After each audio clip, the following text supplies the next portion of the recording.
አርሰናል ለቡርኖ ጊማሬሽ ያቀረበው የ55 ሚሊዮን ፓውንድ የዝውውር ጥያቄ በ24 ሰዓት ውስጥ ኒውካስትሎች ውድቅ አደረጉት።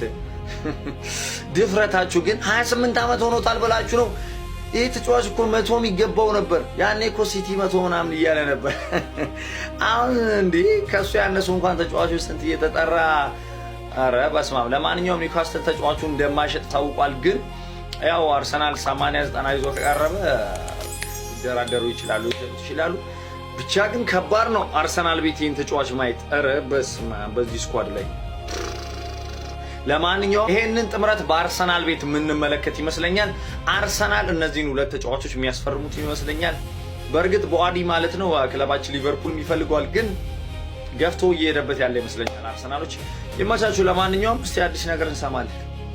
የመጀመሪያ ጥያቄያችን ውድቅ ተደርጎብናል ጋይስ። ለብሩኖ ጉማሬሽ አርሰናል ባለፉት 48 ሰዓታት ውስጥ እንግዲህ 55 ሚሊዮን ፓውንድ በመያዝ ሄዶ ብሩኖ ጉማሬሽን ስጡኝ በሚል ጥያቄ አቅርቦ ነበረ። ነገር ግን ኒውካስትል ዩናይትዶች ብሩኖ ጉማሬሽን በዚህ ዋጋ መቼም ቢሆን አንሸጥላችሁም በሚል የአርሰናልን ጥያቄ ወዲያውኑ ውድቅ እንዳደረጉ ፋብሪዚዮ ሮማኖ አረጋግጦልናል ማለት ነው። ታዲያ ክለባችን አርሰናል ግን ለብሩኖ ጉማሬሽ በቀጣይ የተሻሻለ ሂሳብ ይዞ በድጋሚ ጥያቄ እንደሚያቀርብ ተረጋግጧል ማለት ነው። በነገራችን ላይ ይህ ተጫዋች አያስፈልግም የምትሉ ሰዎች እባካችሁ አድቡ ነው ብላችሁ። ምክንያቱም ብሩኖ ጉማሬሽ በጣም የሚያስፈልገን ተጫዋች ነው። ተጫዋቹን እንደ 6 ቁጥር እንደ 8 ቁጥር ከዛም አልፎ እንደ 10 ቁጥር ጭምር መጫወት የሚችል የፕሪሚየር ሊጉ ልምድ ያለው በጣም ምርጥ ተጫዋች ነው። ዴክላን ራይስን ማሳረፍ የሚችል ማጣመር የሚችል እንደዚሁ ማርቲን ዙቤሜንዲንም ጭምር ማሳረፍ የሚችልና አብሮ አጣምሮ መጫወት የሚችል ተጫዋች ነው። ስለዚህ ብሩኖ ጉማሬሽ በጣም ያስፈልገናል። የፕሪሚየር ሊጉ ልምድ ያለው ሰው በአሁኑ ሰዓት ያስፈልገናል። በነገራችን ላይ ዋንጫ ከበላችሁ በኋላ ዋንጫውን ዲፌንድ ለማድረግ ወይም ድጋሚ ለማሳካት የፕሪሚየር ሊግ ልምድ ያለው ተጫዋች በጣም ነው የሚያስፈልጋችሁ። ስለዚህ የአርቴታ ፍላጎት ልክ ነው ማለት ነው። በተለይ ብሩኖ ጉማሬሽ ደግሞ ከኒውካስትል ዩናይትድ ጋር ሻምፒዮንስ ሊግም ኮንፈረንስ ሊግም ዩሮፓ ሊግም የትኛውንም የአውሮፓ መድረክ በዘንድሮው የውድድር ዓመት መጫወት አለመቻሉ ለአርሰናል እንዲፈርም ትልቅ እድል ይሰጧል ተብሎ ይጠበቃል። ኒውካስትል ግን አልሸጠውም በዚህ ዋጋ እያለ ነው የሚገኘው። ስለዚህ በቀጣዮቹ ቀናት እንግዲህ አርሰናል ምን ያደርጋል የሚለውን እንመለከታለን። ስለዚህ ዝውውር ምን ትላላችሁ? ኮመንት ላይ አስቀምጡልኝ። ኮፒ ሊንክ በደንብ ይደረግ፣ ፎሎ ማድረግ ማትርሱ። ይመቻችሁ። የሰሜን ለንደኑ ክለብ አርሰናል ለብሩኖ ጊማሬሽ ያቀረበው ጥያቄ ውድቅ ተደርጎበታል። እንደምታውቁት አርሰናል የአማካይ ስፍራቸውን ለማጠናከር የተለያዩ ተጫዋቾችን እያማተሩ ይገኛሉ። አንደኛው ከብራዚል ብሔራዊ ቡድን ጋር በዓለም ዋንጫው እየደመቀ የሚገኘው የኒውካስትል ዩናይትዱ አማካይ ብሩኖ ጊማሬሽ ነው።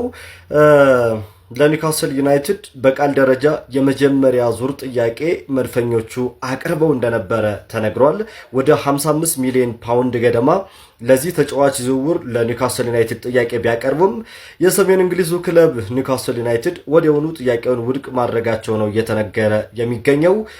በዚህ ክረምት ኒውካስትል ዩናይትድን ይለቃሉ ተብለው ከሚጠበቁ ተጫዋቾች መካከል አንዱ ነው። በእርግጥ ብሩኖ ጊማሬሽን አርሰናሎች መፈለግ ከጀመሩ ቆይተዋል ከዓመታት በፊት። በተመሳሳይ ከዚህ ከብሩኖ ጊማሬሽ ጋር ከነ ዲክላን ራይስ መምጣት አስቀድሞም ብሩኖ ጊማሬሽ ስሙ ከአርሰናል ጋር በተደጋጋሚ ሲያያዝ ነበር። አሁን ደግሞ በይበልጥ አርሰናሎች ይህንን ተጫዋች ለማስፈረም ፍላጎት አሳይተዋል። የመጀመሪያ ዙር ጥያቄም አቅርበዋል በቃል ደረጃ።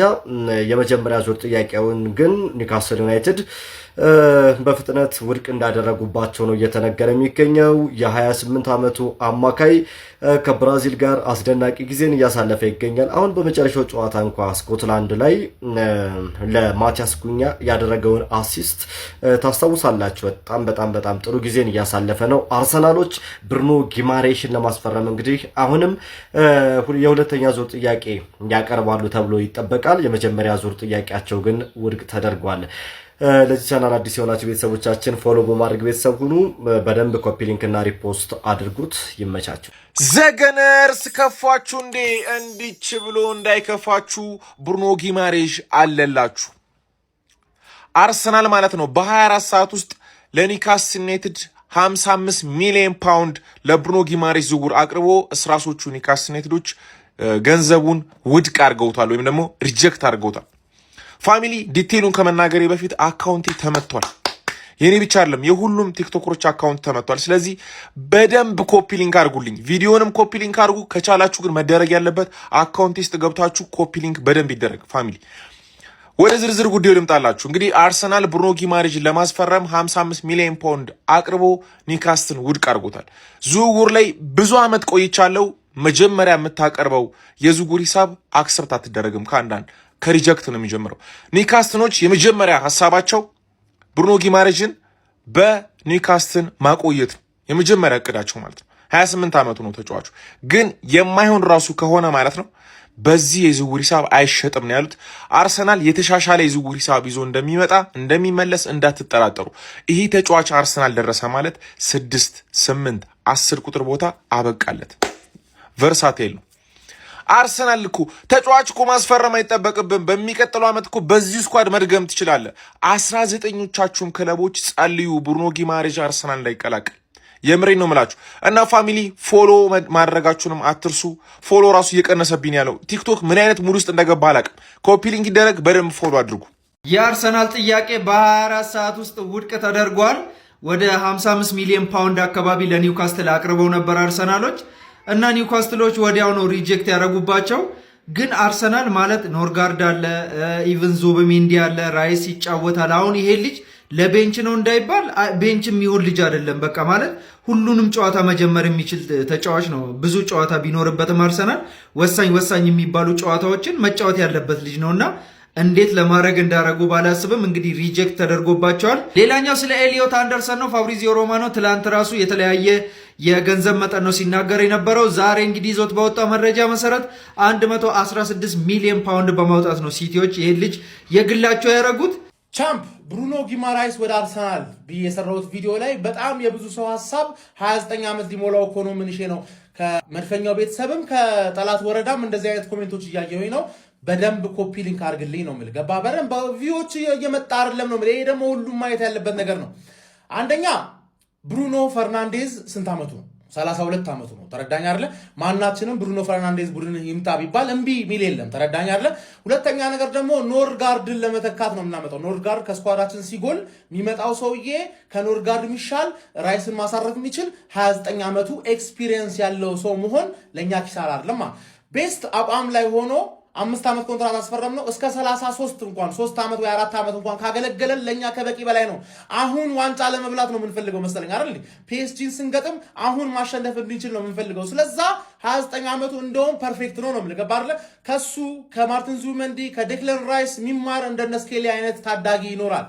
ገባር? ሌላም ታዳጊ መጨመራችን አይቀርም። ስለዛ እነዚህ ልምድ ያላቸው ሰዎች ታዳጊ ሰዎችን ያስተምሩልሃል፣ ታዳጊዎቹ ደግሞ ይተካሉ። ስለዛ በአሁን ሰዓት ማለት ነው እኛ ዋንጫ አሁን መብላት የምንፈልግ ሰው ስለሆንን ለወደፊት የሚሆን ተጫዋች አይደለም መግዛት የምንፈልገው፣ አሁን የሚሆን ተጫዋች ነው። ስለዛ 29 ዓመት መሆኑ ፐርፌክት ነው ነው የምልህ። ገባር? ብሩኖ 32 ዓመቱ ነው።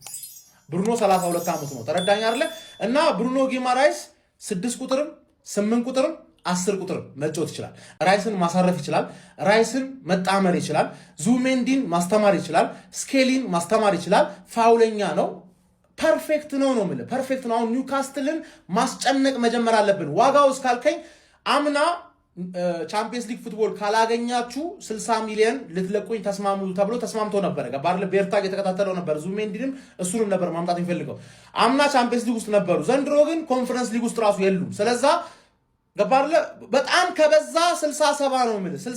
67 ከፍለን ቡዋዲን ከምናመጣ እኔ አሁን ሁለተኛ ጊማራይስ ካልተገኘ ከቶናሊ ቡዋዲ ይሻለኛል ምን አይነት ሰው ነኝ። ግን 67 ከፍለህ ቡዋዲን ከምታመጣ 85 ከፍለህ ማታያስ ፈርናንዴዝ ሬሌጌሽን ኤክስፐርት ከምታመጣ 90 ከፍለህ ሳንድሮ ቶናሊን አርሰናል ይሸነፋል ብለው ቀምሮ የሚያስበላ ሰውን ከምታመጣ ከእንደገና ደግሞ ኤሊዮት አንደርሰን ሌላ ዴክለን ራይስ ከዴክለን ራይስ ጋር መጣመር የሚችል መሆን አለበት። ገባ? ዴክለን ራይስን ማስቀመጥ የሚችልም ረፍት እንዲወስድ ከእንደገና ደግሞ መጣመር የሚችል። እኛ የምንፈልገው ዲስትሮየር አይደለም።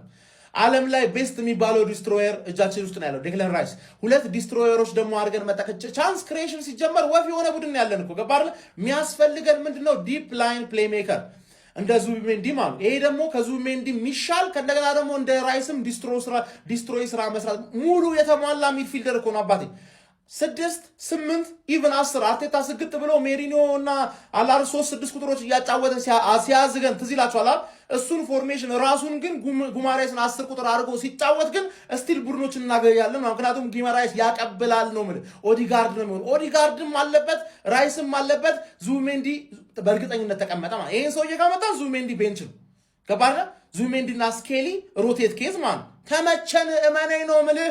ዓለም ላይ እንደዚህ እንደ ብሩኖ ጊማራይስ የሚያዋጣን ሚድፊልደር የለም ማርኬት ላይ እመነኝ።